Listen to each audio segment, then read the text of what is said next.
This game, I was for days and days thinking of it as an engine builder. Like, that was the only thing that went in my head. And that is a huge part of the game because you are affecting how much you spend and how much you get and all kinds of stuff. And you're doing it all to get points at the end.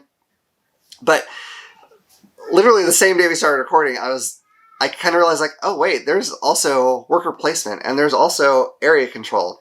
But these 3 mechanisms, and there's probably more that I'm totally forgetting right now. I guess you're kind of building a tableau too. Anyway, there's a lot of mechanisms. They're so seamlessly blended together, in my opinion, that you don't even think mechanisms that much anymore. At least I didn't. Like, I got so wrapped up in this and trying to figure out how to better my situation that I wasn't thinking like, oh, it's worker placement time. It's I just didn't. I felt like they did such a great job because we certainly played games that bring in a lot of different mechanisms that all work well, but they don't necessarily blend together that great. Like, you feel like you're doing very separate things, and that can be fine. But when I think of those games compared to this one and how well integrated it is, it really impresses me a lot. I knew very little about this game when I agreed to do a review. I'd seen some of the ads and I thought it looked kind of cool and I was definitely planning to check it out, but I didn't know too much about it.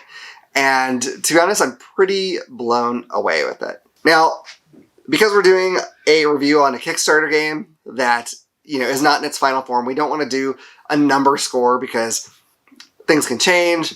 It, may or may not necessarily be fair depending. But I will say this for sure. When this hits Kickstarter, I definitely want to back it. It's really, really good. If there is justice in this world, this game will not only fund, but a lot of people will discover it and get into their hands, and you will not be able to avoid hearing about this game. I really think it's that good. I am super excited to have a copy of it again whenever that happens. I don't know how long the Kickstarter is going to be or how long it's going to take for them to produce. I don't know. I just know that whenever that happens and that box gets in my hands again, I'm going to hug it. I'm going to cry some tears of joy. Not onto the box. I don't want to ruin it. And then I'm going to play the game again and I'm going to be very, very happy because I really do like it that much. I cannot tell you how much I love how blended together everything is and the theme and everything. It just makes me very happy. I want it now. But it's gone.